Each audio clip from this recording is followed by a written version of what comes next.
What is up, my friends? You are very welcome along to our player ratings here on Anfield Agenda. As I'm sure you're aware, the Reds beat Leicester City by 3-1 to move even further clear at the top of the Premier League table. We've asked you guys to submit your player ratings, and you have. Connor has averaged them all up. So what you're going to see during this video is two scores. The big square on the player images will be my score, and the one in the upper right hand corner is the average score of the Anfield Agenda audience. If you would like to take part in the future, join us for our match reactions, where you will see a link there that you can submit your player ratings to. For me, I'm going to go through with the referee, the players, the substitutes and ARNERS, give them all a score out of 10. But we wouldn't be here today, ladies and gents, without the support of our incredible sponsors. Why not treat yourself this holiday season to something from our friends at Manscape.com. The Performance Package 5.0 Ultra features loads of goodies. You've got the Lawnmower 5.0 with Manscaped skin safe technology, the longest ever battery and the brightest ever LED spotlight. You've also got the Weed Whacker ear and nose hair trimmer as part of that set, Manscaped's 2 liquid formulations and a couple of free gifts to you as well, the Shed travel bag and the boxer briefs. You can get that and anything else at manscaped.com with 20% off and free shipping. That is 20% off and free shipping store-wide at manscaped.com by using our code Anfield20 at checkout, or if you prefer, you can just scan the QR code in the bottom right hand corner.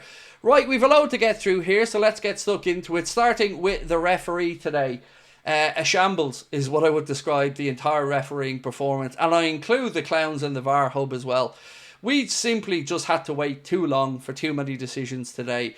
The referee allowing Leicester players to roll around and feign injury was shocking. The fact he wasn't booking them for diving. But most importantly, just the whole mess around the VAR situation. 3-4 minutes is too long to be waiting for these results. So I thought the ref looked out of his depth today, and I'm going to give him a score of 4 out of 10. You guys feeling a little bit more generous with a score for the ref of 5.3.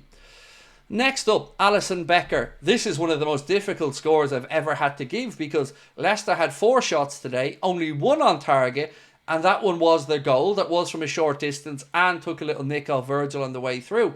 So I really didn't know where to go with Alisson, because outside of that, he had nothing to do. So taking that into account, I've kind of sat on the fence a little bit and given him a score of 7, and you guys are pretty close with an average score of 6.9. Next up, Trent Alexander-Arnold. So it was a bit of a mixed bag today from Trent. I'm glad that Arnold took him off corners, because, you know, it just wasn't Trent's day in that regard. 4 or 5 of them in the first half, just not beating the first man at the near post.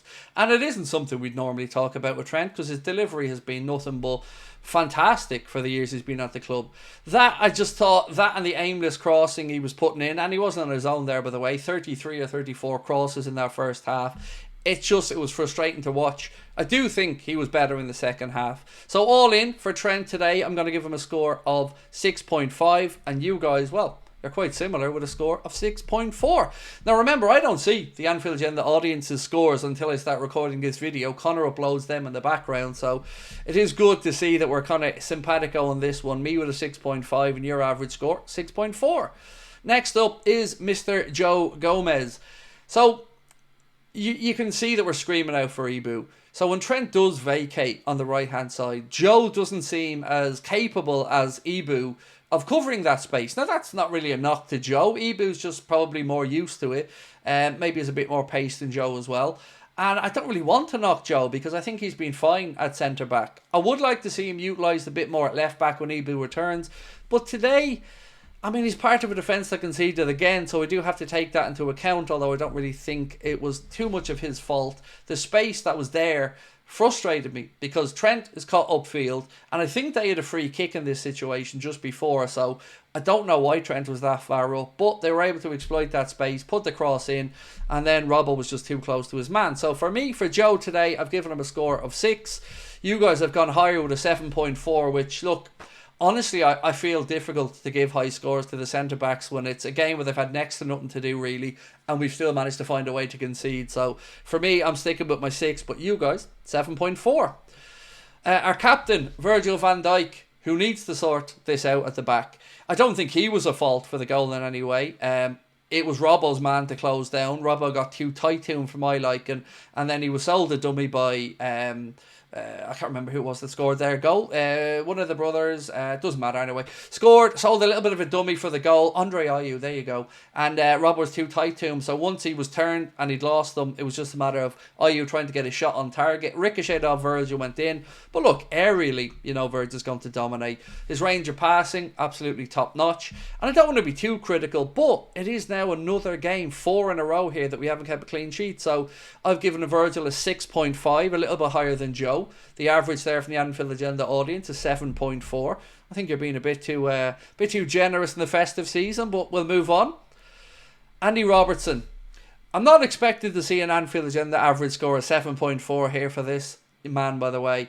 And somebody summarised it very well. I hate having to say anything in any way derogatory towards Robbo, because the service he's given this club has been exceptional, and he's a really likeable, good guy. But he's been at the scene of the crime a lot, and I'm still yet to see signs that Father Time isn't catching up with him. So for me, I got to be honest and say I was frustrated again by Robbo today, and I've given him a score of 5. You guys, I don't know what game you were watching, folks, to be honest, if you're coming up with a 6.4. I thought he was not great. Again, every time he was up against the one-on-one, I was worried, and he just doesn't look the same player. That's all I can say, and I take no pleasure in saying it. Next up, Ryan Gravenberch, who needs a break, needs to be rotated and rested at some point. So hopefully we can attack this January market and bring in that midfielder. Ryan does what he always does, which is go about his business very impressively. I do think we've seen a small fall off in his performances, but an understandable one because of the sheer volume of games that he's had to play. But again, today in the middle of the park, he was solid as, so I've given him a score of 7.5. And look, I'm a bit more generous this time than you guys who've gone for an average score for Gravenberch of 7.2. Next up, Alexis McAllister. 2 assists today. You got to give the man his flowers on that one. And I thought it was a decent performance all around from Alexis. Didn't quite get his headed goal like he did the other day. 40-1, by the way, for that at the time. But look, I love Alexis in the team. It's great that he is back and available. And I think he's going to be, if we can keep him fit, a huge part of the reason why I think we will go and win this title. So today, for me, for Alexis, I've given him a score of 8.5. And you guys, a little bit lower, but still a good score of 8 from the Anfield Agenda audience. Next up, Curtis Jones. So, got himself a goal. Fair play for that one. But missed a fairly straightforward chance by dawdling in the first half. Sometimes takes too long out of the ball. Can sometimes make the game look very easy as well and effortless. He's a frustrating lad, Curtis Jones, because some days or some moments in matches you look at him and think, wow, silky smooth, got the world at his feet. And then other times he leaves me rather frustrated. So overall today, I think he did redeem himself somewhat in the second half. So I've given him a score of 7, which I think is fair. And the Anfield Agenda audience, not too far away from me, with a score of 7.1. Now again, feel free to let us know in the comments what you guys think. Now we move on to the man, the myth, the legend at this point. The man who we all agree is now surpassing Thierry Henry as the best attacker in the Premier League history. Now I know Alan Shearer's goals, that sets him alone, but he was a centre forward, not really so much with the assists and whatnot. I think Mohamed Salah now is the guy. Got himself another goal today. And he, the one season wonder is becoming a 1 decade wonder at this point. And we do hope we get that contract news from him soon.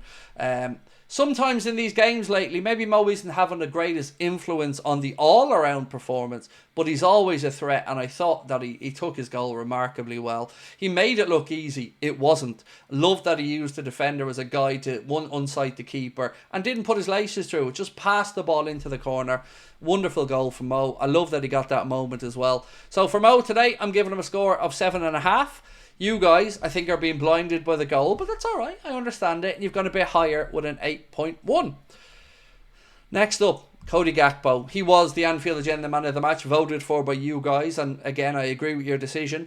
What a goal from Cody today. Absolutely stunning. Trademark Cody GAKPO goal. I thought he was really good out there today and was more than deserving of the start that he was given from the manager. So today, I've given Cody a big score of 9, which I think is the highest one of the day. You guys with an 8.7, so seeing it pretty much the same as me. It was a great performance from Cody GAKPO, and well done to him.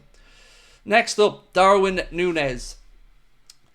You could see he was frustrated with himself at times there today.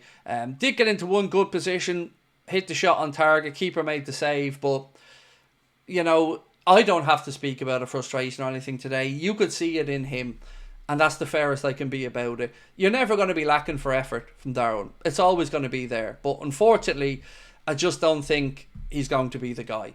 So I'm going to leave it out there for that one, and I'll give him a score today of 6, which is a bit higher than you guys. You've gone down to a 5.2 there for Darwin, and I tried to take allowance of his work rate there to boost him up a little bit, but ultimately his impact on the game was rather minimal. Next up, Dominik Szoboszlai, who of course now misses the West Ham game after picking up that very unnecessary booking within a minute or two of coming onto the pitch. But the game at times was screaming out for Dom today, and I would have liked him to come on at half time, in all honesty. Shame he won't be there for the West Ham game. It is a big one, but what can you do? He's got too many yellows. So next up, I'm going to give him a score of 6. Which is difficult. You've got players coming off the bench like that. It's always difficult to score them. So you've gone for a 6.3. Next up, Diogo Jota, who surely has to start now against West Ham. I thought he looked lively when he came on. You can just see the cleverness of his movement. Always taking up positions, good little pockets of space, always available. And I just think will be far more impactful for us than Darwin. Based off today, though, for his little few minutes on the pitch, I've given him a 7, which is, again, just a kind of stab in the dark on this because it's difficult to judge the subs. You guys with a 6.2. Again, in the comments, feel free to let me know your thoughts. Wataru Endo, how I'm glad got a few minutes today, and I probably would have brought on a little bit sooner if I was being honest. You see my prediction for this game, or my preview beforehand, I had him in my starting 11, but all in today he came on right at the end, so I'm giving him a score of 6.5, which is similar to you guys with a 6.3. COSTAS came on, and yeah, he came on. That's all I can really say there. Neither one of our left backs are filling me full of any confidence at the minute, and I've always been honest and said I don't really think COSTAS is going to be the guy ever that's going to be good enough to really start for us. He has improved at times this season, but you know, today came on, gave Robbo a breather. You know, kind of is what it is. So I'm giving him a score of 6, and the Anfield Agenda audience pretty much there with a 6.1.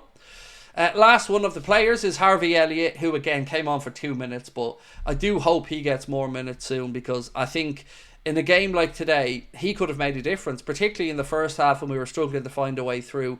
You could have very, very easily made an argument there to maybe get him on instead of Curtis Jones, but have to give him a score because he played, so we'll give him a 6.5, and the Anfield Agenda audience with a 6.1. But I mean, what can you do after 2 minutes on the pitch? Hard to score somebody. And lastly, but very much not least, our manager, Mr. Arne Slot, who has overseen another victory today. And it's just incredible, the consistency of results that we've shown this season. What is that now? 21, 22 games unbeaten since that Nottingham Forest game. It feels like I'm just walking on clouds at the minute.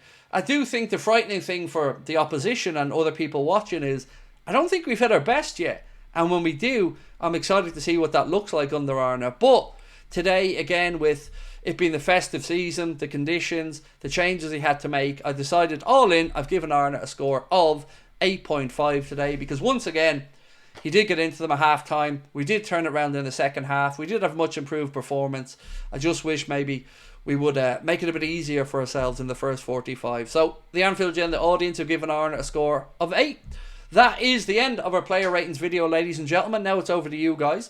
If you haven't, please do drop a like on the video, hit that subscribe button, and I will see you tomorrow, where we will have a news video coming out at about 4 o'clock.